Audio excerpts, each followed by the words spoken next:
إن الحمد لله نحمده ونستعينه ونستغفره ونعوذ بالله من شرور أنفسنا ومن سيئات أعمالنا من يهده الله فلا مضل له ومن يضلل فلا هادي له وأشهد أن لا إله إلا الله وحده لا شريك له وأشهد أن محمدا عبده ورسوله يا أيها الذين آمنوا اتقوا الله حق تقاته ولا تموتن إلا وأنتم مسلمون يا أيها الناس اتقوا ربكم الذي خلقكم من نفس واحدة وخلق منها زوجها وبث منهما رجالا كثيرا ونساء واتقوا الله الذي تساءلون به والأرحام إن الله كان عليكم رقيبا يا أيها الذين آمنوا اتقوا الله وقولوا قولا سديدا يصلح لكم أعمالكم ويغفر لكم ذنوبكم ومن يطع الله ورسوله فقد فاز فوزا عظيما اللهم صل على محمد وعلى آل محمد كما صليت على إبراهيم وعلى آل إبراهيم إنك حميد مجيد اللهم بارك على محمد وعلى آل محمد كما باركت على إبراهيم وعلى آل إبراهيم إنك حميد مجيد سبحانك لا علم لنا إلا ما علمتنا إنك أنت العليم الحكيم رب اشرح لي صدري ويسر لي أمري واحلل عقدة من لساني يفقه قولي أما بعد فأعوذ بالله من الشيطان الرجيم من همزه ونفخه ونفثه بسم الله الرحمن الرحيم فلا تطع المكذبين ودوا لو تدهن فيدهنون پس نہ اطاعت کریں آپ المکذبین ان لوگوں کی جو جھٹلانے والے ہیں۔ پچھلی آیت کریمہ میں اللہ رب العزت نے دو طرح کے انسانوں کا ذکر کیا، جو سیدھے راستے سے گمراہ ہیں اور جو ہدایت یافتہ ہیں، اور فرمایا کہ ہم سب کو جانتے ہیں۔ دراصل وہاں ایک سوال مقدر تھا، پوشیدہ تھا، کہ جن لوگوں نے رسول کریم صلی اللہ علیہ وسلم کی شان میں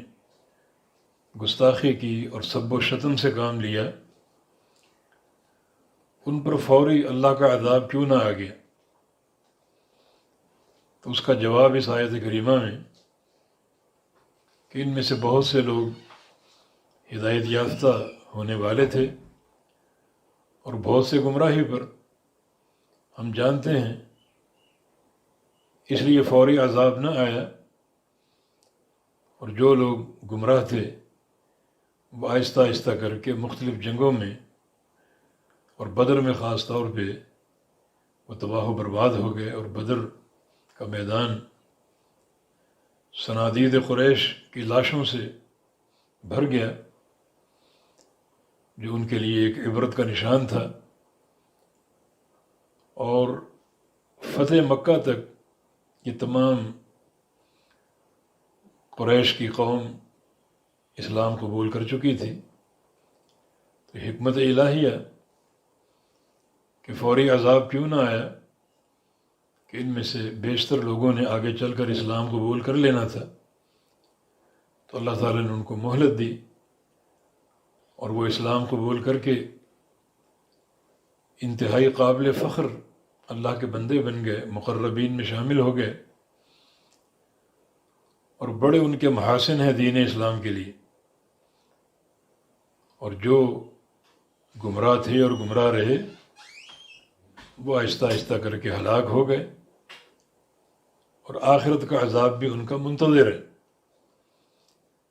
تو اس تقسیم کے بعد اللہ رب العزت نے اپنے رسول کو حکم دیا، بلکہ روکا کہ آپ ان لوگوں کی پیروی ہرگز نہ کیجیے جو جھٹلانے والے ہیں، ان کی طرف کسی قسم کا میلان درست نہیں اور قابل تعریف نہیں، بلکہ ان سے دوری ہی اختیار کی جائے۔ اللہ رب العزت نے ایک مقام پر اپنے رسول صلی اللہ علیہ وسلم کو اس تعلق سے ثابت قدمی عطا فرمانے کا ذکر کیا ہے، لولا ان ثبتناک لقد کدت ترکن الیہم شیئا قلیلا،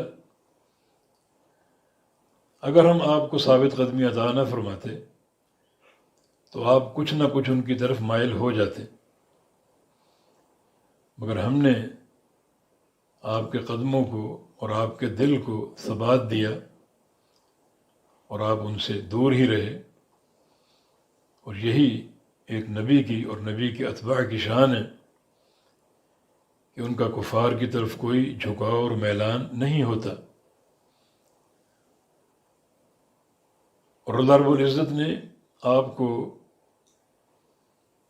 ان الفاظ میں تنبیہ بھی فرمائی کہ اگر آپ ان کی طرف مائل ہو جاتے، اذا لأذقناک ضعف الحیات وضعف الممات،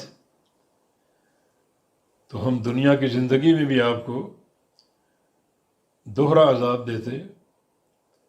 اور مرنے کے بعد بھی دوہرا عذاب دیتے۔ یہ بہت ہی ایک قابل غور تنبیہ ہے۔ جو بندہ جس قدر زیادہ اللہ کا مقرب اور محبوب ہوتا ہے،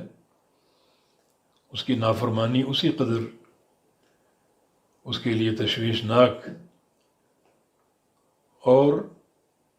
زیادہ ہلاکت کا باعث ہوتی ہے۔ لہذا جو خاص لوگ ہیں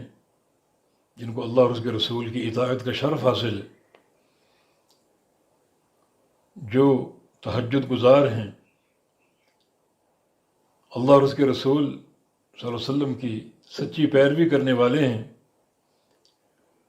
انہیں بہت ہی احتیاط سے کام لینا چاہیے کہ کوئی نافرمانی سرزد نہ ہو جائے۔ ان کو اللہ تعالیٰ نے ایک خاص توفیق سے نوازا ہے، تو پھر ان کو اپنی پوری زندگی گناہوں کے تعلق سے انتہائی احتیاط سے بسر کرنی چاہیے۔ کتاب و سنت میں اس کے کئی مظاہر موجود ہیں کہ جو زیادہ چنے ہوئے بندے ہیں باعتبار اطاعت، باعتبار علم و عمل، انہیں گناہوں سے بہت زیادہ گریز کرنا چاہیے۔ جس طرح ان کے اعمال صالحہ ان کے لیے انتہائی فضل کا باعث ہیں، اسی طرح اگر ان سے کسی نافرمانی کا صدور ہوتا ہے تو وہ بہت زیادہ دوہرے عذاب کا باعث ہو سکتی ہے۔ تو فرمایا کہ فلا تطع المکذبین، آپ ان جھٹلانے والوں کی اطاعت نہ کیجیے گا۔ ودوا لو تدہن فیدہنون، وہ تو چاہتے ہیں کہ اگر تم نرم پڑ گئے، ڈھیلے پڑ گئے، فیدہنون، تو وہ بھی ڈھیلے پڑ جائیں گے۔ وہ تو چاہتے ہیں کہ آپ نرم پڑیں، کچھ آپ میں دعوتی میدان میں ڈھیلا پن آئے تو وہ بھی ڈھیلے پن کا مظاہرہ کریں۔ اس سے مراد یہ ہے کہ جو آپ کی دعوت کی شدت ہے اللہ تعالیٰ کی توحید کی طرف بلانے کی اور معبودان باطلہ کی نفی اور انکار کی، اس شدت سے وہ پریشان ہیں، اور وہ چاہتے ہیں کہ اگر اس دعوت میں آپ نرمی اختیار کر لیں، ڈھیلے پڑ جائیں، جس کی ایک صورت یہ ہے کہ اپنے رب کی توحید تو بیان کریں لیکن ہمارے جو معبود ہیں ان پر تنقید نہ کریں، تو پھر جس شدت کے ساتھ وہ آپ کو تکلیفیں دیتے ہیں، مبتلائے آزار کرتے ہیں، اذیتیں دیتے ہیں، وہ بھی اس میں کمی کر دیں گے۔ وہ چاہتے ہیں کہ ایسا کچھ سمجھوتا ہو جائے کہ آپ دعوتی میدان میں ہمارے بتوں پر جرح اور نقد سے باز آ جائیں، اور ہم جو آپ کو اذیتیں اور تکلیفیں دیتے ہیں ہم وہ چھوڑ دیں گے۔ تو اس طرح ایک تعلق اور ایک دوستی قائم ہو جائے گی۔ لیکن یہ پیشکش نبی علیہ السلام کو کی گئی، اور آپ نے سختی سے نکیر فرمائی کہ اگر سورج میرے دائیں ہاتھ میں اور چاند بائیں ہاتھ میں رکھ دو، تو پھر بھی جو معبودان باطلہ پر میں تنقید کرتا ہوں، ان کی نفی کرتا ہوں اور ان کا انکار کرتا ہوں، اس سے باز نہ آؤں گا۔ یعنی سورج اور چاند کا جو ایک بوجھ ہو سکتا ہے، ایک تکلیف ہو سکتی ہے، اس اذیت کو سہ لوں گا، لیکن میں ہرگز باز نہ آؤں گا مکمل دعوت توحید سے، کیونکہ دعوت توحید مکمل نفی اور اثبات کے ساتھ ہوتی ہے۔ اثبات سے مراد اللہ تعالیٰ کی عبادت کا اثبات، اور نفی سے مراد اللہ تعالیٰ کے سوا ہر معبود کی نفی اور اس کا انکار۔ یا پھر اس کا معنی یہ بھی ہو سکتا ہے کہ جہاں تک سورج کی دھوپ ہے، جہاں تک چاند کی چاندنی ہے، وہاں تک کی اگر ساری ثروتیں میرے ہاتھوں میں ڈال دو کہ ہم یہ سمجھوتا کر لیں، تو پھر بھی نہیں ہو سکتا، کیونکہ دعوت توحید کے اپنے تقاضے ہیں۔ دعوت توحید نفی اور اثبات کے ساتھ ہے، اللہ تعالیٰ کی الوہیت اور ربوبیت اور اس کی اسماء و صفات کا اثبات، اور اللہ کے سوا جو بھی معبود بنائے گئے ان سب کا انکار، ان سب کی نفی کہ وہ کسی جوگے نہیں ہیں۔ یہ مکمل دعوت توحید ہے۔ تو وہ چاہتے ہیں کہ آپ دعوت توحید میں نرمی لائیں، تو ہم جو آپ کو اذیتیں دیتے ہیں وہ بند کر دیں گے، ختم کر دیں گے، اور اس طرح ہماری ایک دوستی قائم ہو جائے گی۔ تو اس سے اللہ تعالیٰ نے آپ کو روکا، اور اس قسم کے نصوص اور مقامات پر بھی وارد ہیں۔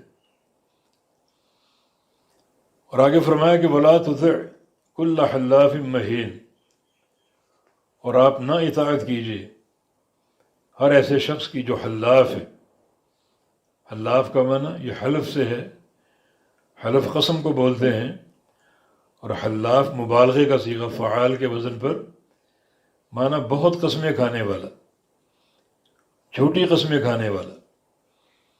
تو آپ مت پیروی کیجیے، مت اطاعت کیجیے ہر ایسے شخص کی جو حلاف ہو، جھوٹی قسمیں کھانے والا ہو۔ یہ آیت کریمہ، یہ بعد کی جو آیات ہیں، جس شخص کے بارے میں اتری اس کا نام ولید ابن مغیرہ، ولید ابن مغیرہ کے بارے میں ان آیات کا نزول ہوا۔ اور یہ وہ شخص ہے خبیث جس نے نبی علیہ السلام کو مجنون کہا اور جنون کی طرف آپ کی نسبت کی، اور اس طرح سب و شتم کا مظاہرہ کیا۔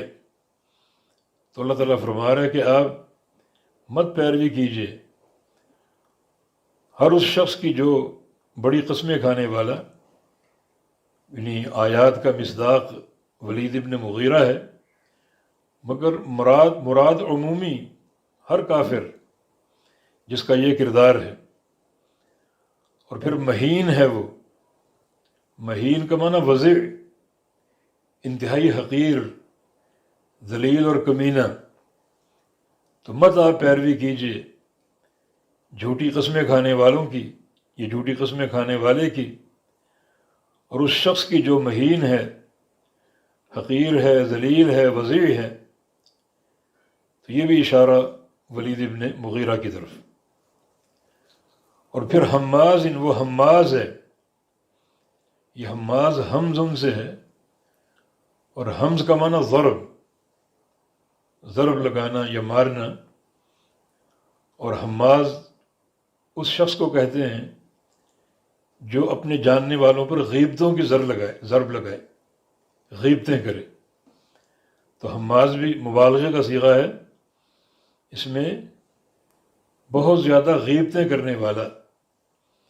یا بہت زیادہ عیب لگانے والا، عیب جوئی کرنے والا، یعنی حماز بمانا عیاب، بہت زیادہ لوگوں کے عیب تلاش کر کے عیب بیان کرنے والا، ان کی غیبتیں کرنے والا۔ مشاء بنمیم، اور خوب چلنے والا چغلیوں کے ساتھ، چغل خوری کے ساتھ۔ مشاء بھی مشیون سے، مشیون کا معنی پاؤں کے بل چلنا، اور مشاء فعال کے وزن پر صیغہ مبالغہ جس میں کثرت اور شدت کا معنی ہے، خوب چلنے والا، بہت چلنے والا، بنمیم چغل خوریوں کے ساتھ، یعنی بہت زیادہ لوگوں کی چغلیاں کرنے والا۔ یہ کچھ عیوب کا ذکر ہے۔ نمبر 1 بہت قسمیں کھانے والا، نمبر 2 گھٹیا، ذلیل اور کمینہ، نمبر 3 حماز عیب جو اور غیبت کرنے والا، اور نمبر 4 مشاء بنمیم چغلیاں کرنے والا، ادھر ادھر چل کر گھوم پھر کر لوگوں کی چغلیاں کرے اور شکوے شکایتیں کرے اور ان کے عیوب نشر کرے اور بیان کرے۔ فرمایا کہ ایسے کسی انسان کی آپ نے پیروی نہیں کرنی، نہ اس سے کوئی دوستی رکھنی۔ مناع للخیر، یا مناع بھی مبالغے کا صیغہ، منع سے منع کرنے والا، روکنے والا، کس کو؟ خیر کو، بھلائی کے کاموں کو، خیر کے کاموں کو روکنے والا، منع کرنے والا، یہ بھی اس کا وصف ہے۔ اور معتد، حد سے بڑھنے والا۔ یہ حد سے بڑھنے کی 2 صورتیں ہیں، ایک قولاً اور دوسرا عملاً۔ ایسی باتیں کرے جو حدود سے بڑھنے والی ہوں، جو اس کی حد سے متجاوز ہوں، یا ایسے کام کرے جو حد سے بڑھنے والے ہوں، تو اس کے قول و عمل میں طغیانی ہو، اعتداء ہو، حد سے بڑھنے کا معاملہ ہو، تو ایسے شخص کی آپ پیروی نہ کیجیے، نہ اس سے کسی دوستی کو قائم کرنے کی کوشش کیجیے۔ تو مناع للخیر، بہت زیادہ امور خیر کو منع کرنے والا، اور معتد، حد سے بڑھنے والا، قولا و عملا، یعنی ظالم۔ اور اثیم، یہ فعیل کا وزن ہے، مبالغے کا صیغہ، جس کا معنی بہت زیادہ گناہ گار، بہت زیادہ گناہوں کا ارتکاب کرنے والا۔ اور پھر عتل،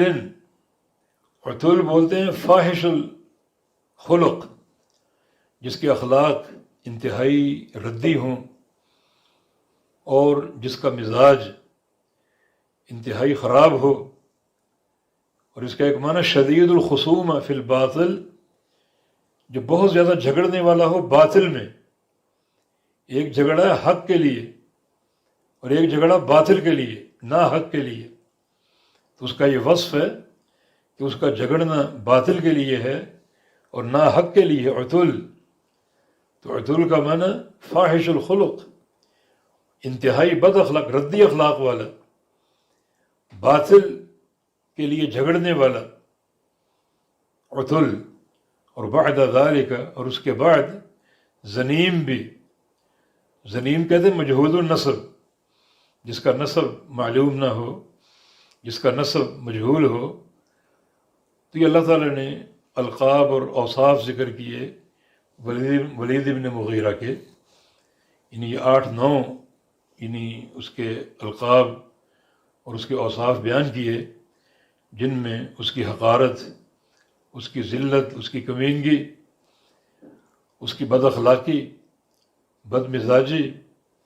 یہ ساری چیزیں اللہ تعالیٰ نے بیان کی اور اسے ان القاب سے نوازا۔ ابن قتیبہ کا قول ہے کہ قرآن حکیم میں کسی شخصیت کے بارے میں اتنے زیادہ برے القاب استعمال نہیں ہوئے۔ اللہ رب العزت نے یہ سارے القاب اس پر استعمال کر کے اور اس کو وحی کا، قرآن کا حصہ بنا کر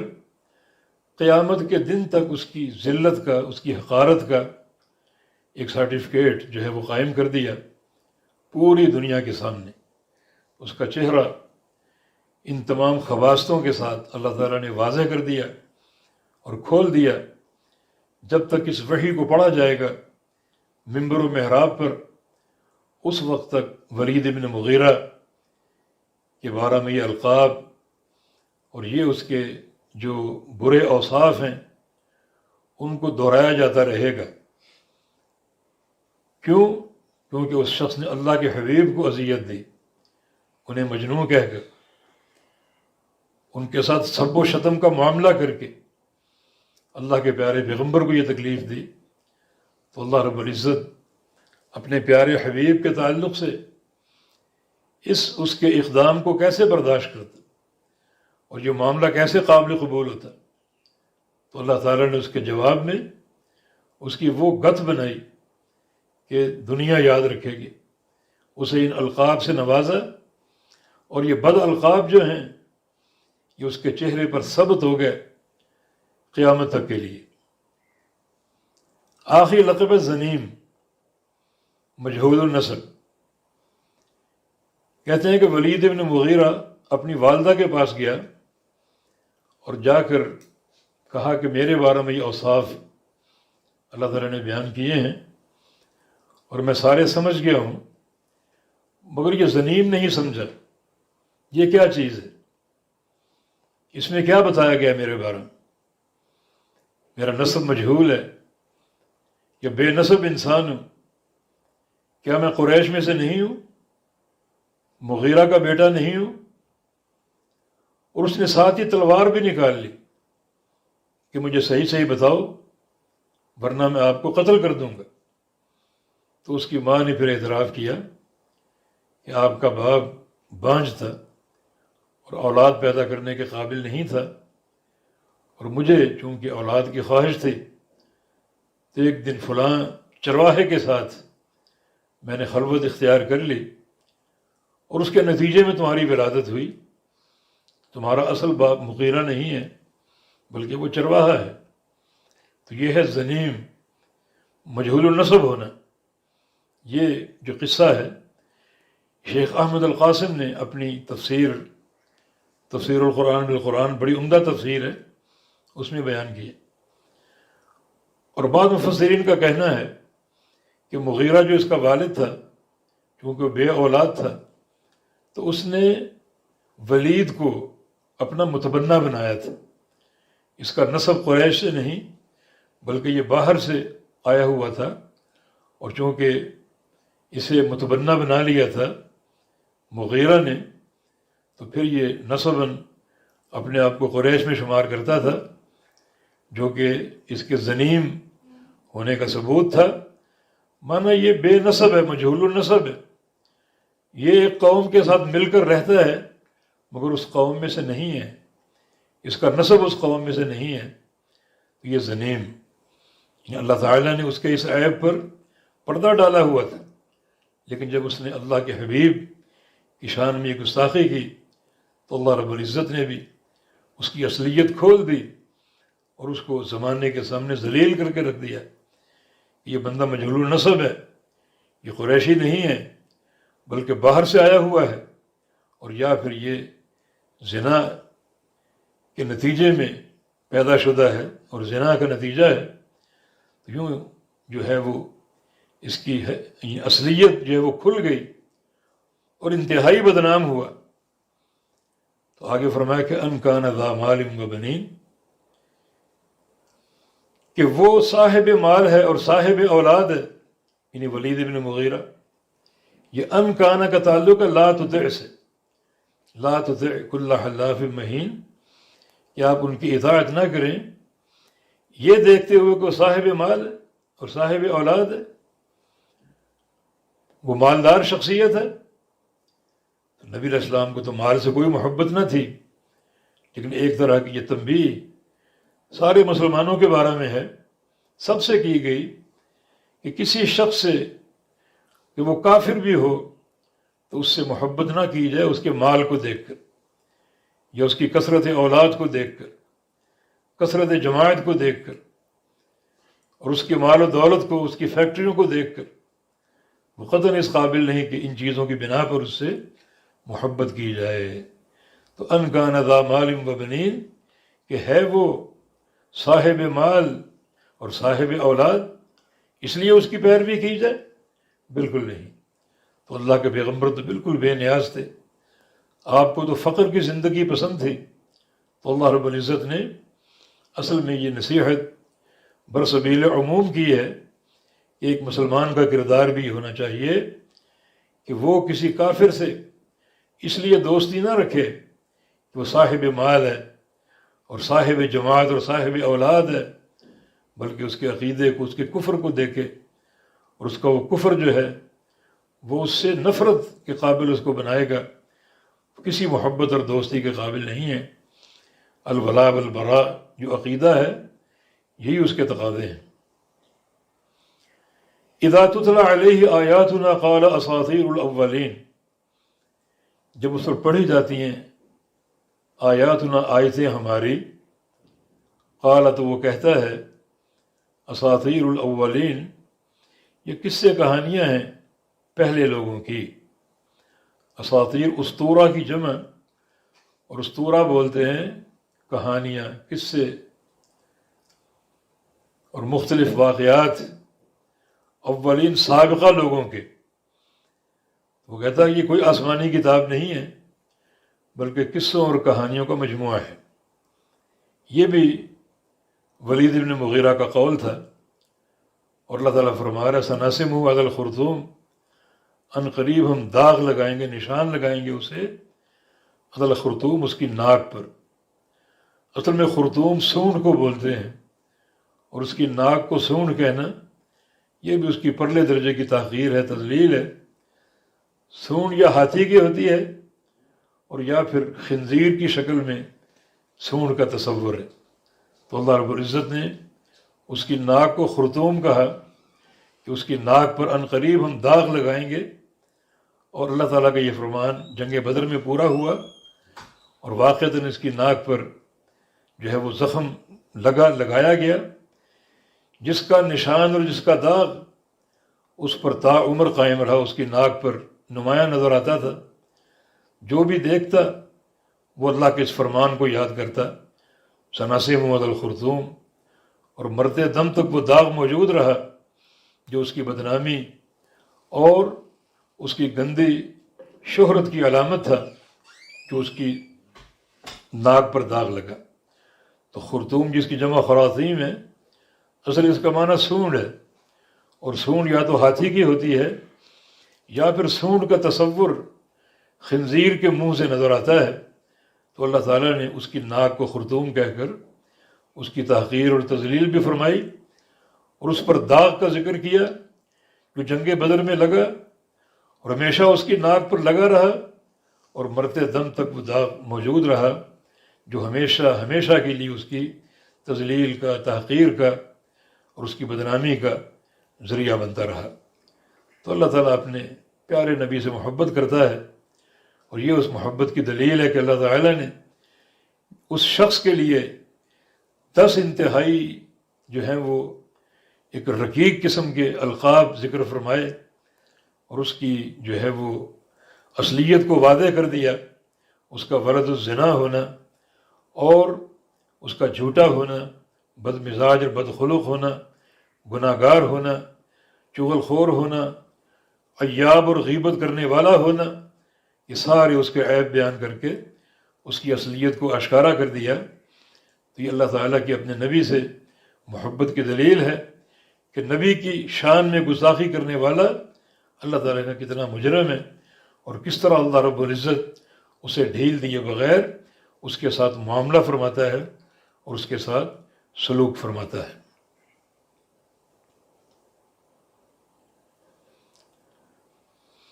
انا بلوناہم کما بلونا اصحاب الجنہ اذ اقسموا لیصرمنہا مصبحین، بے شک ہم آزمائیں گے انہیں، یا اس کو بلونا ماضی کا صیغہ، ہم نے آزمایا ان کو، کما بلونا اصحاب الجنہ، جیسے ہم نے آزمایا باغ والوں کو۔ یہ دونوں معنی درست ہیں، یعنی مستقبل کا معنی بھی پیدا کر سکتے ہیں، ماضی کا بھی۔ انہیں آزمایا جیسے ہم نے باغ والوں کو آزمایا، اور وہ آزمائشیں کئی موقع پر ہوئیں، جیسا کہ ہم نے کل بتایا کہ ایک دفعہ مکہ میں ہوئی، جب نبی علیہ السلام نے ان کی اذیتوں اور تکلیفوں پر انہیں بددعا دی تو ان پر ایک قحط طاری ہو گیا۔ نعمتوں میں پروردہ لوگ ایک عجیب اور بد ترین قسم کے قحط میں مبتلا ہو گئے، اور پورا سال اس قحط میں مبتلا رہے وہ، حتیٰ کہ کمزوریاں ہو گئیں، آنکھیں کمزور ہو گئیں، بھوک اور فاقہ کی بنا پر، اور کچھ نظر نہ آتا تھا، حتیٰ کہ مردار کھانے پر مجبور ہو گئے۔ اور پھر وہ نبی علیہ السلام کے پاس آئے انتہائی ذلت کے ساتھ، اور آ کر اپنی غلطی کا اعتراف بھی کیا، اور آپ سے استدعا کی کہ آپ دعا کر دیں کہ اللہ تعالیٰ اس قحط کو دور کر دے۔ تب آپ نے دعا کی اور وہ قحط دور ہوا۔ تو انا بلوناہم، بے شک ہم نے ان کو آزمایا، کما بلونا اصحاب الجنہ، جیسا کہ ہم نے آزمایا باغ والوں کو۔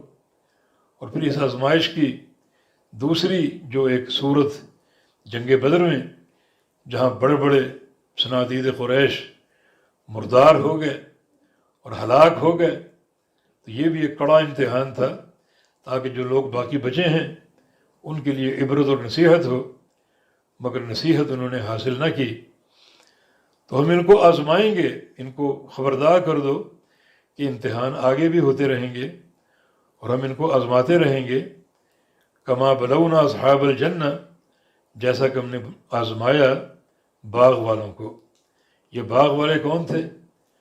یہ بنی اسرائیل کی ایک جماعت تھی، بلکہ ایک شخص تھا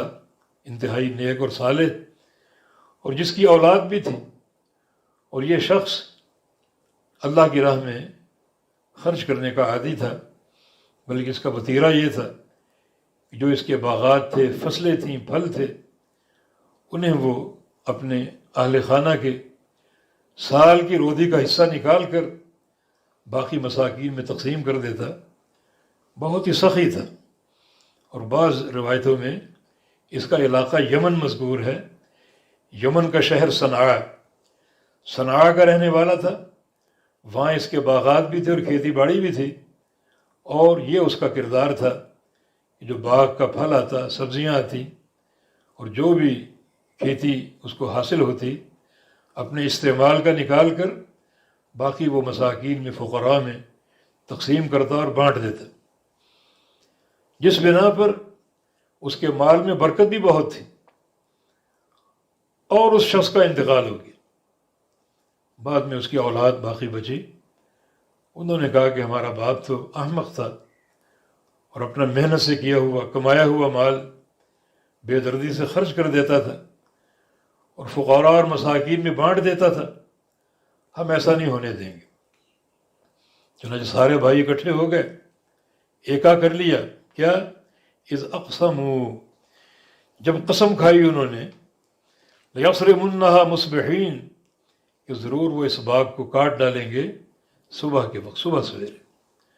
یعنی کل، یعنی باغ کی کٹائی کا وقت آ چکا۔ تو عام معمول یہ تھا کہ یعنی دن میں، دوپہر میں، یا صبح گزرنے کے بعد اس کی کٹائی ہوتی، اور کٹائی کا فقراء مساکین کو انتظار ہوتا، تو کٹائی کے موقع وہ پہنچ جاتے۔ تو باپ چونکہ ان کا نیک اور صالح تھا، تو کٹائی کے بعد اپنا حصہ الگ کر کے تو باقی وہ سارا پھل اور سارے جو کھیتی اور جو بھی سبزیاں اس کو حاصل ہوتی وہ فقراء میں تقسیم کر دیتا۔ انہوں نے یہ طے کر لیا کہ ہم اس وقت نہیں کاٹیں گے، بلکہ صبح صبح اندھیرے میں ہی کاٹ لیں گے، تاکہ صبح صبح اندھیرے میں ہی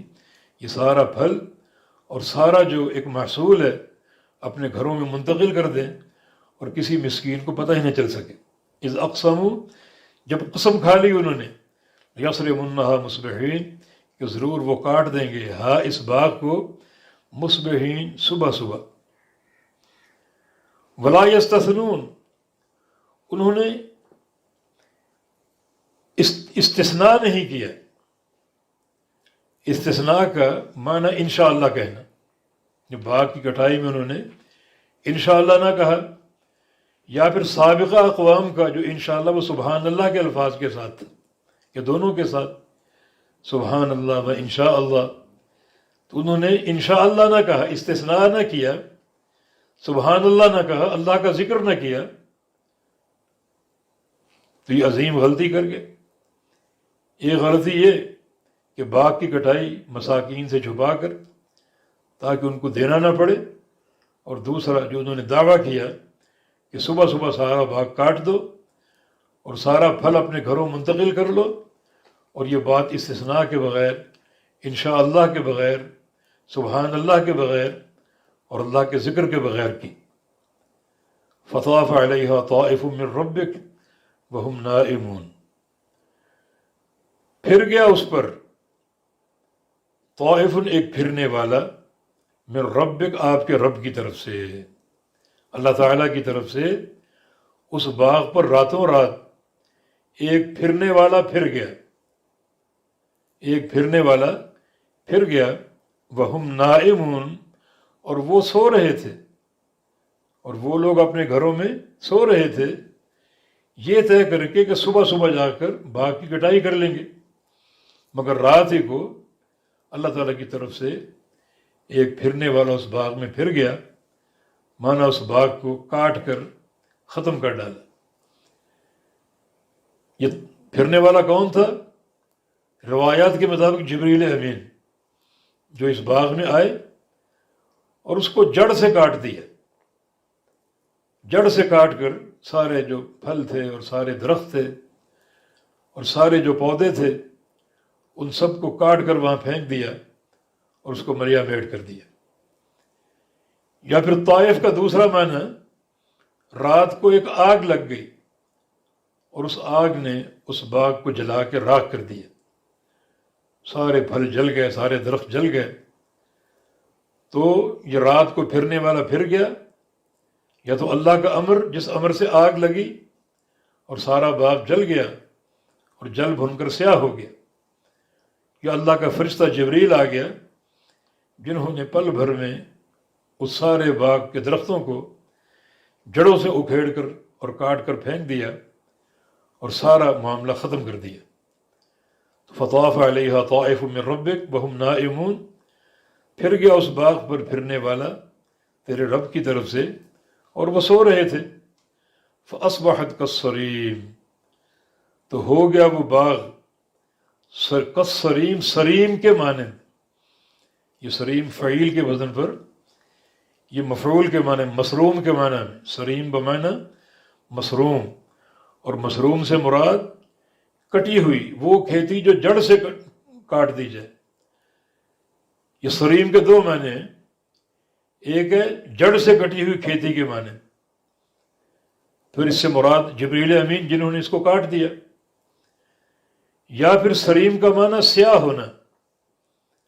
سریم کا ایک معنی اللیل المظلم، تاریک رات کو سریم کہتے ہیں، تو پھر یہ دوسرا معنی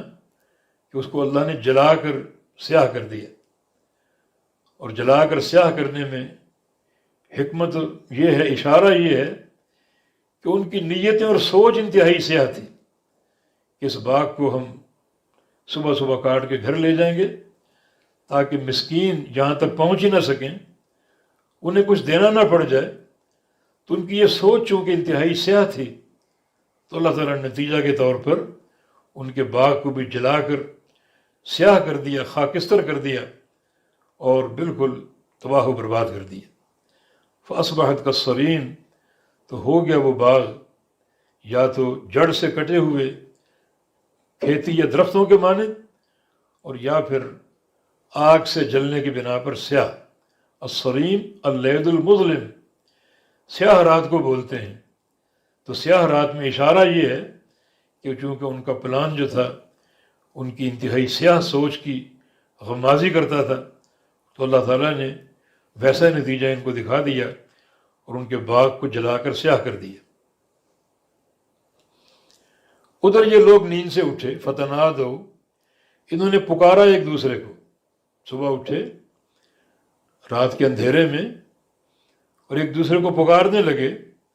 مصبحین، صبح صبح، صبح سویرے پکارنے لگے آؤ فلان آؤ، اپنے مشن پر روانہ ہوں، اور یوں ایک دوسرے کو پکار کر جمع کر لیا اور اکٹھے ہو کر روانہ ہو گئے۔ ان اغدوا علی حرثکم ان کنتم صارمین، سب نے پکارا ایک دوسرے کو، ان اغدو کہ صبح صبح چلو، روانہ ہو جاؤ، علی حرثکم اپنے کھیت پر، ان کنتم صارمین اگر ہو تم کاٹنے والے، اگر ان پھلوں کو کاٹنا ہے توڑنا ہے تو صبح صبح روانہ ہو جاؤ تاکہ مشن جلدی پورا ہو جائے اور ہمارے جو یہ پھل ہیں یہ ضائع نہ ہوں اور کسی مسکین کو دینے نہ پڑ جائیں۔ فانطلقوا، تو وہ لوگ روانہ ہوئے، وہم یتخافتون، اور وہ ہلکے ہلکے آپس میں باتیں کر رہے تھے۔ یتخافتون، خفیہ باتیں کرنا، چپکے چپکے، آہستہ آہستہ آپس میں باتیں کرنا تاکہ کوئی اور سن نہ لے، جس کو کان میں بات کرنے کے مترادف کہا جاتا ہے۔ آہستہ آہستہ باتیں کرنے لگے، آہستہ آہستہ بولنے لگے تاکہ ہماری آواز کسی تک پہنچ نہ سکے اور کوئی متنبع نہ ہو جائے کہ ہم لوگ کیا چاہتے ہیں اور کہاں جا رہے ہیں۔ باتیں آہستہ آہستہ کیا کر رہے تھے؟ اللہ یدخلنہ الیوم علیکم مسکین، کہ نہیں داخل ہوگا اس باغ میں آج علیکم تم پر مسکین، کوئی مسکین۔ اب ہم سارا اس کا کام ختم کر کے اور پھل اپنے پاس لے آئیں گے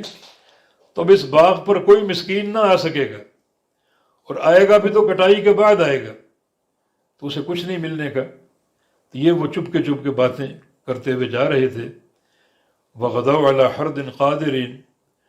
اور صبح سویرے وہ نکلے، روانہ ہوئے، علی حرد، حرد پر۔ حرد کے دو معنی، ایک ہے قصد، جو ان کا ارادہ تھا، اس ارادے پر صبح صبح روانہ ہو گئے تاکہ اس ارادے کو عملی جامہ پہنا دیں، اور ایک حرد کا معنی منع، اور منع سے مراد جو مسکینوں کو منع کرنا ہے اور پھلوں کی تقسیم کو روکنا ہے، تو اس منع کرنے کے مشن پر وہ صبح صبح روانہ ہو گئے۔ قادرین بڑے، یعنی اپنے آپ کو قدرت والا بنا کر، ایک طرح کا قادر اپنے آپ کو ثابت کر رہے تھے کہ ہماری جو سوچ ہے کتنی کامیاب اور ایک عقل مندی اور زیرت پر مبنی سوچ ہے کہ ہم بجائے اس کے کہ مسکینوں پر یہ مال خرچ کریں اور اپنا مال ضائع کر لیں، سارا مال گھر لے آئیں گے اور کسی مسکین کو کوئی حصہ نہ دیں گے، اور اس طرح ہمارا مال ہمارے پاس محفوظ ہوگا۔ اور پلاننگ بھی بڑی ہماری ذہانت پر مبنی ہے کہ ہم اس وقت سے پہلے کٹائی کر لیں گے، جو وقت ایک مشہور تھا اور مسکین جانتے تھے، اس وقت وہ سب جمع ہو جاتے تھے، تو وہ ہم نوبت ہی نہیں آنے دیں گے اور صبح صبح کٹائی کر کے اور سارا پھل اپنے گھر منتقل کر لیں گے۔ اب وہ باغ آ گیا، فلما رأوها قالوا انا لضالون، جب دیکھا انہوں نے، ہاں یعنی اس باغ کو، جب دیکھا انہوں نے اسے یعنی اس باغ کو، قالوا تو کہنے لگے انا لضالون، بلا شبہ ہم بھول گئے۔ بھولنے سے کیا مراد، یہ باغ ہمارا نہیں ہے، کل ہی تو دیکھا تھا ہرا بھرا اور سارے درخت پھلوں سے لدے پھدے، تو یہ کیا، یہ تو ہمارا باغ نہیں، یہ تو کسی اور کا باغ ہے۔ قالوا انا لضالون، کہ ہم راستہ بھول چکے ہیں، کسی اور کے باغ میں آ چکے ہیں، یہ باغ کسی اور کا، ہمارا نہیں ہے، ہمارا باغ تو بہترین تھا، درخت اور پھلوں سے بھرپور۔ اور پھر جب انہوں نے ماحول کو دیکھا، نشانیوں کو دیکھا، دروازے کو دیکھا، دیواروں کو دیکھا، تو پہچان گئے یہ ہمارا ہی تو ہے باغ۔ تو کہنے لگے بل نحن محرومون، بلکہ ہم محروم کر دیے گئے ہیں، یہ باغ ہمارا ہی ہے۔ اور جو آفت اس پر پھر چکی، اس آفت کا معنی یہ کہ ہم مکمل ٹوٹلی اپنے باغ سے محروم کر دیے گئے، ہمارا پھل ہم سے چھین لیا گیا، اور سارے درختوں اور پودوں کو جڑ سے کاٹ کر اس کی ہمیشہ ہمیشہ کے لیے افادیت ختم کر دی گئی۔ قال اوسطہم، تو کہا ان میں سے سب سے بہتر بھائی نے، اوسط، جو سب سے عقل مند تھا اور شریف الطبع تھا اور سب سے نیک اور صالح فطرت کا تھا، وہ بولا الم اقل لکم لولا تسبحون، کیا نہیں کہا تھا میں نے تم سے، کیوں نہیں تم نے تسبیح کی، یا کیوں نہیں تم تسبیح کرتے؟ یہ تسبحون جو ہم نے پہلے کہا یستثنون کی تفسیر میں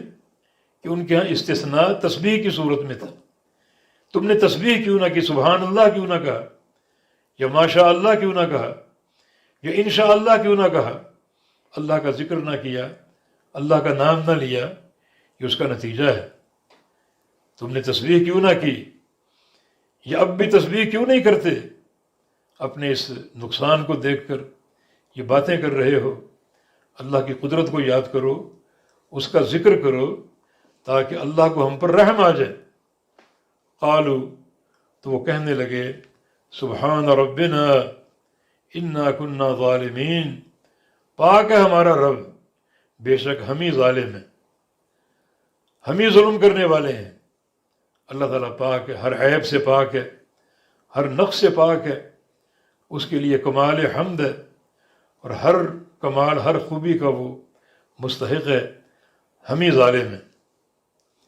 فاقبل بعضهم على بعض يتلاومون، تو متوجہ ہوئے بعض پر، ایک دوسرے پر متوجہ ہوئے، وہ یتلاومون ایک دوسرے کی ملامت کرتے ہوئے، آپس میں ملامتیں کرتے ہوئے، اب ایک دوسرے کو کوس رہے ہیں، ملامت کر رہے ہیں۔ قالوا، اور کہنے لگے یا ویلنا انا کنا طاغین، ہائے افسوس ہم سرکش نکلے، ہم نرے سرکش ہیں۔ طاغین طغیانی اور سرکشی پر مائل، اور سرکشی کی دو وجوہات ہیں، ایک فقراء کو محروم کرنے کی بنا پر، اور دوسرا اللہ کا ذکر چھوڑنے کی بنا پر۔ نہ ہم نے اللہ کا ذکر کیا، اور نہ ہم نے فقراء اور مساکین پر سخاوت کا سوچا، بلکہ ان کو محروم کرنے کا سوچا، اور یہ سوچ طغیانی اور سرکشی کی سوچ ہے۔ ہائے افسوس ہم تو نرے سرکش نکلے۔ عسیٰ ربنا ان یبدلنا خیرا منہا، قریب ہے کہ ہمارا رب ہمیں بدل دے اس سے بہتر۔ جو ہمارا باغ تھا، اللہ تعالیٰ کی ذات سے میں امید ہے، اس پر پورا بھروسہ ہے، اس کی طرف ہم لوٹ چکے، رجوع کر چکے، تو اللہ تعالیٰ ہمیں اس سے بہتر عطا فرما دے، اس کی رحمت سے ہمیں پوری امید ہے۔ انا الی ربنا راغبون، بے شک ہم اپنے رب کی طرف راغب ہیں، رغبت کرنے والے ہیں، متوجہ ہو چکے اور توبہ اور استغفار کر چکے، اپنی غفلت کا، اپنی سرکشی کا اعتراف کر چکے، اللہ تعالیٰ کا ذکر و اذکار کرنے لگے، اس کی طرف راغب ہو چکے۔ تو اللہ تعالیٰ سے امید ہے کہ اللہ تعالیٰ ہمیں ہمارے اس باغ سے بھی بہتر عطا فرما دے گا۔ تو بعض تفسیری روایتوں کے مطابق اللہ رب العزت نے انہیں اس کا نعم البدل عطا فرما دیا، حتیٰ کہ بعض مفسرین نے لکھا کہ ایسی ایسی انگور کی بیلیں تھیں کہ ان پر انگور کے خوشے جو لٹک رہے تھے کالے انگوروں کے، تو دور سے یہ گمان ہوتا کہ شاید کوئی کالا حبشی لمبا تڑنگا کھڑا ہے۔ اس طرح بھرپور خوشے ان بیلوں پر لگے، اور اللہ رب العزت نے انہیں بھرپور پھلوں سے نواز دیا، صرف اس لیے کہ انہیں غفلت کا احساس ہو گیا، اپنی غلطی کا ادراک ہو گیا، انہوں نے توبہ بھی کی، اللہ کا ذکر بھی کیا، اور مسکینوں کو ان کا حق دینے کا ارادہ بھی کر لیا۔ اور ایک بندہ اگر مخلصانہ طور پر اللہ تعالیٰ کی طرف آ جائے، اور اللہ تعالیٰ دلوں کے احوال کو جانتا ہے، تو اللہ رب العزت بہت جلدی اپنے بندوں سے صلح کر لیتا ہے، اور ان سے دوستی کر لیتا ہے، ان کے نقصان کی تلافی فرما دیتا ہے، اور اس سے بڑھ کر ان کو عطا فرما دیتا ہے۔ تو یہاں تین احوال ہمارے سامنے ہیں۔ ایک حالت ان کے والد کی، جو کہ سخی تھا اور فقراء اور مساکین کا حق پہچانتا تھا، ہر سال کٹائی کے موقع پر اپنا حصہ، اپنے اہل و عیال کا حصہ نکال کر باقی وہ فقراء میں اور مساکین میں بانٹ دیتا، اور اس کے مال میں اللہ تعالیٰ نے برکتیں عطا فرمائی تھیں۔ ہر سال اس کا باغ اچھے سے اچھا پھل دیتا، اناج دیتا اور دانے مہیا کرتا، اور خوب عیش و آرام سے ان کی زندگی بسر ہو رہی تھی، وہ بھی کھا رہے تھے اور فقراء اور مساکین بھی اس کے مال سے پل رہے تھے۔ یوں اجر و ثواب کا اور دنیا کی برکتوں کا ایک لامتناہی سلسلہ ان پر جاری تھا۔ یہ ایک حالت ہے۔ دوسری حالت ان کی اولاد کی، انہوں نے اللہ کا ذکر بھی نہ کیا اور مساکین کا حق مارنے کی کوشش کی۔ اس طرح کے جو عمل ان کا والد کرتا تھا، اس عمل کو روکنے کی ٹھان لی، اور یہ سوچ کر کہ جو کٹائی کا وقت ہے اس وقت نہ کاٹیں تاکہ مساکین جمع ہو جائیں اور ان کو دینا نہ پڑ جائے، اس سے پہلے ہی کاٹ لو۔ مساکین کے آنے کے وقت سے قبل ہی سارے پھل اور کھیتیاں اور دانے کاٹ کر اپنے گھروں میں منتقل کر دو تاکہ مساکین محروم ہو جائیں۔ یہ دوسری حالت تھی جس کی سزا اللہ نے یہ دی کہ ان کے باغ کو اللہ تعالیٰ نے تباہ و برباد کر دیا، اور اللہ رب العزت نے انہیں اس کردار کی سزا دی جس کا ان کو افسوس بھی ہوا، اور اس افسوس کے بعد وہ تیسری حالت کی طرف منتقل ہوئے، اور وہ توبہ کی حالت ہے، استغفار کی حالت ہے، اپنے گناہوں پر ندامت کی حالت ہے، اور اللہ تعالیٰ کا ذکر و اذکار کرنے، اس سے دوستی اور صلح کرنے کی حالت ہے، اور وہ انہوں نے کر لی۔ اللہ تعالیٰ بندے کے ظاہری عمل کے ساتھ ساتھ اس کے باطن کو بھی دیکھتا ہے اور اس کی نیت کو بھی جانتا ہے۔ ان کی سوچ اللہ نے دیکھ لی، اس سوچ کو سچا پایا تو اللہ تعالیٰ بھی ان کا ہو گیا، اور اللہ نے ان کی دوستی کو قبول کر لیا، ان کی صلح کے ارادے کو قبول کر لیا، صلح کر لی، دوستی کر لی، اور پھر اللہ رب العزت نے ان کا بدلہ ان کو دیا، اور اس سے بہتر ان کا باغ ان کو عطا فرما دیا، بہتر پھل ان کو عطا فرما دیے، اور ان کی حالت اللہ تعالیٰ نے اور بہتر بنا دی۔ تو جو بندہ گناہ کر کے توبہ کر لے، اللہ تعالیٰ پہلے سے زیادہ اس کے لیے بہتری فرما دیتا ہے۔ نبی علیہ السلام کی حدیث ہے، اذا اذنب ابن آدم نکت فی قلبہ نکتۃ سوداء، انسان جب گناہ کرتا ہے تو اس کے دل میں ایک سیاہ نشان لگ جاتا ہے، لیکن ان تاب واستغفر، اگر وہ توبہ کر لے اور استغفار کر لے تو ثقل قلبہ، تو اس کے دل کو پہلے سے بھی زیادہ پالش کر کے چمکدار بنا دیا جاتا ہے، اور وہ دل چمکتا دمکتا ہے، اور اس دل میں اجلا پن آ جاتا ہے کہ اس بندہ نے توبہ کر کے اپنے معاملے کو صاف کر لیا، تو اللہ اس گناہ کی سیاہی کو دھو کر اور اس کے دل کو تابندہ اور چمکدار کر دیتا ہے، رخشندہ بنا دیتا ہے۔ اس طرح اللہ تعالیٰ نے ان کی توبہ قبول کر کے اس سے بہتر باغ ان کو عطا فرما دیا، اور ان کی حالت اللہ تعالیٰ نے بہتر سے بہتر کر دی۔ کذالک العذاب ولعذاب الآخرۃ اکبر لو کانوا یعلمون، اسی طرح عذاب ہوتا ہے، اور یہ دنیا کا عذاب ہے جو ہم نے ان کو دیا، اور جو انہوں نے دیکھا اور دیکھ کر کس طرح ان کے احوال خراب ہوئے اور کس طرح ان کی کیفیت خراب ہوئی، پراگندہ ہوئی، حالانکہ یہ دنیا کا چھوٹا سا عذاب ہے۔ وَلَعَذَابُ الْآخِرَةِ اکبر، آخرت کا عذاب یقیناً اس سے بھی بڑا ہے، شدید ہے اور سخت ہے۔ دنیا کا عذاب قابل برداشت ہے، آخرت کا عذاب قابل برداشت نہیں ہے۔ لَوْ كَانُوا يَعْلَمُونَ، اگر یہ ہوتے جاننے والے، اگر ان کو علم ہوتا، ادراک ہوتا، جان پہچان ہوتی، شریعت کی معرفت ہوتی، تو انہیں اس چیز کا اندازہ ہوتا۔ یہ تو معمولی سا دنیا کا عذاب ہے جس میں ہماری دنیا کی دولت جل گئی، راکھ ہو گئی، یہ تو قابل برداشت ہے، لیکن جو آخرت کا عذاب ہے، جہنم کا عذاب ہے، وہ ناقابل برداشت ہے۔ نارکم ھذہ جزء من 70 جزءا من نار جہنم، جو دنیا کی آگ تم جلاتے ہو، جہنم کی آگ اس سے 70 گنا زیادہ گرم ہے، تو کیسے وہ قابل برداشت ہوگی؟ تو یقیناً آخرت کا عذاب بہت ہی بڑا ہے۔ نبی علیہ السلام کی حدیث ہے، ان اہون اہل النار عذابا من یوضع تحت قدمیہ جمرتان من النار، کہ سب سے ہلکا جہنم کا عذاب اس شخص کو ملے گا جس کے پاؤں کے نیچے کے 2 تلووں میں جہنم کی آگ کے 2 کوئلے ڈال دیے جائیں گے، اور باقی سارا جسم آگ سے محفوظ ہوگا اور بچا ہوا ہوگا، لیکن یغلی بہما دماغہ، ان کوئلوں کی حدت اور شدت اس قدر زیادہ ہوگی کہ اس کا دماغ کھولے گا جیسے چولہے پر ہنڈیا کا پانی کھولتا ہے۔ وصلی اللہ علی نبینا محمد وعلی آلہ وصحبہ